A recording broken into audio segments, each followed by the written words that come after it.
আজকে আপনার শরবত good, biryani great, chicken paste.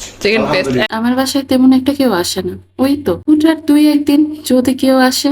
ওই দিন হঠাৎ করে ছোট বোন কল দিয়ে বললো ও বাসায় আসতেছে। তাড়াহুড়া করে সবকিছু করতেছিলাম। আচ্ছা, তার আগে বলে নেই, এই ভিডিওটা কিন্তু বেশ কিছুদিন আগের ভিডিও। বেশ কিছুদিন বলতে এটা রোজার সময়ের ভিডিও ছিল। তখনই আমার ছোট বোন ভিডিও করার সময় বলতেছিল এই ভিডিও ছাড়বা কবে। পরের বছর আবার যখন রোজার মাসে আসবে তখন। ওকে বললাম আরে না, এত দেরি করবো না, কোরবানিদের আগে দেখবা আমি ভিডিও ছেড়ে দিচ্ছি। এই যে এখন আমি এডিটিং করতে বসছি আর ভয়েস ওভার দিতেছি। আমি যে কি পরিমাণ অলস, আমাকে দিয়ে আসলে কিছুই হবে না, মাঝে মধ্যে এটাই চিন্তা করি। আচ্ছা যাই হোক, ওরা আসছিল ইফতারের সময়। ইফতারের ঠিক 1 ঘন্টা আগে মনে হয় আমাকে কল দিচ্ছে, ওরা আসতেছে। তাড়াতাড়ি করে সবকিছু করতেছিলাম। ইফতারের সময় কি কি করছে না করছে এগুলো কিছুই ভিডিও নিতে পারি নাই। তখন বেশি তাড়াহুড়া করার কারণে আসলে ভিডিও করা হয় নাই। এরপর রাতের কি কি আয়োজন করব তখন মাথায় আসছে আরে আমি তো কোনো কিছুর ভিডিওই নিনি। তুমি যে প্রথম আমার বাসায় থাকতে আসলা, এটার ভিডিও তো করলামই না। এইটা যখন মনে পড়ছে তখন আমি ভিডিও করা শুরু করছি।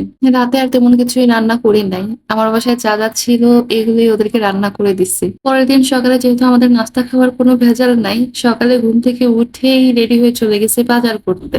আর আমার বাজার করতে যাওয়া লাগে এই বনশ্রী, কারণ এই স্বপ্নটা অনেক বড়।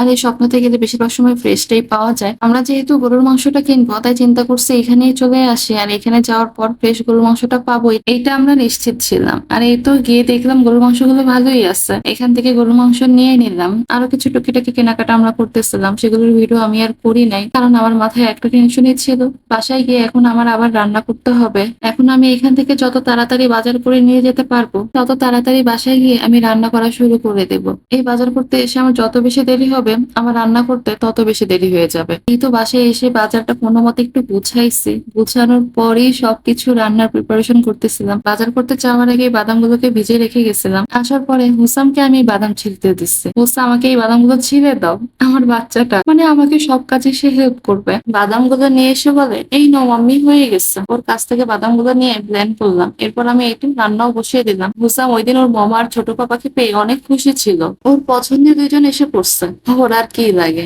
ওদেরকে পেয়ে ওদের কাছেই সারাক্ষণ ছিল। ইফতারির আয়োজনে সবকিছু ঝাল আইটেমে ছিল।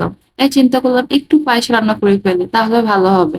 ইচ্ছা ছিল ওদেরকে ক্ষীর রান্না করে খাওয়াবো, কিন্তু আমি যাদের কাছ থেকে খেজুরের গুড়টা নেই তারা আমাকে তখনও ডেলিভারি দিয়ে যায় নাই। তাই আর কি করার ছিল, ওদের জন্য শেষে পায়েসই রান্না করলাম। ইফতারির জন্য ওই দিন রান্না করতেছিলাম তেহারি। ছোট বোন এসে বললো আজকে কোনো ভাজা করা আইটেম খাবো না, তেহারি রান্না করো, তোমার রান্না করা তেহারি খাবো। আর এই দেখেন, বড় বোন রান্না করতেছে আর ছোট বোন ঘরে বসে থাকবে, তা কি করে হয়। আমার কি কি থালা বাসন জমছে সব ও এসে আবার ধুয়ে দিতেছে। আমার একার উপর সবকিছুর চাপ যেন না পড়ে, আমার কষ্টটা যেন কম হয়। তাই আমার আশেপাশে টুকিটাকি যে কাজগুলো ছিল সব আমার ছোট বোনই করে দিতেছিল। এক চুলায় যেহেতু আমি তাহারি রান্না করতেছি, পাশের চুলায় আমি চিকেন ফ্রাই করা শুরু করে দিলাম। সময় তেমন একটা ছিল না। আর এই তো আমার তাহারি রান্না করা শেষ। তাহারিটাকে এখন দমে বসায় রাখবো কিছু সময়ের জন্য। চিকেন ফ্রাইটা হইতে কিছুটা সময় নেবে, মাত্রই তো দিলাম। ফ্রাইটা হতে একটু সময় লাগবে, তাই হাতের কাজ আগে সেরে ফেলে চিন্তা করলাম আমাদের বাসার গার্ডকে যেহেতু ইফতারি দিব, তার প্লেটটা রেডি করে ফেলে তাকে আগে দিয়ে আসি, তারপর অন্য কাজ করা শুরু করে দিই। কারণ ইফতারির বেশি সময় নেই, একটু পরে আজান দিয়ে দিবে। দারোয়ান চাচাকে ইফতারি দিয়ে আসার পর নিজেদের জন্য সব ইফতারি রেডি করে ফেললাম।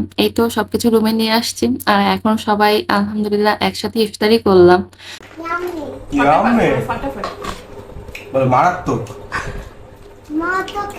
হয়েছে মারাত্মক না। বলো ফাটাফাটি হয়েছে। আমার বোনের হাজবেন্ডকে জিজ্ঞেস করলাম তুমি খাবারের রিভিউ দিলা না, আমি কি রান্না করলাম। দেখেন ও কি রিভিউ দেয়। ও আচ্ছা, আজকে আপনার শরবত good, biryani great, chicken paste. Chicken paste এখনো বাকি আছে, পায়েস। 5 ভাগে এই প্রথম আমার বোনের হাজবেন্ড আমার বাসায় আসছে, ওদেরকে রান্না করে খাওয়াইছি। তার মধ্যে আবার ছিল রোজার মাস, কোনো খাবারই টেস্ট করতে পারতেছিলাম না কেমন হবে, একটু তো ভয়ই ছিলাম। তারপরেও আলহামদুলিল্লাহ ওই দিন যা কিছুই রান্না করছি সবকিছুই মজা হয়েছিল। যাই হোক, তার আগের দিন ওরা আসছিল আর তার পরের দিন ইফতারের পরে কিছু সময় ছিল, এরপর ওরা চলে গেল আমাদের কাছ থেকে বিদায় নিয়ে।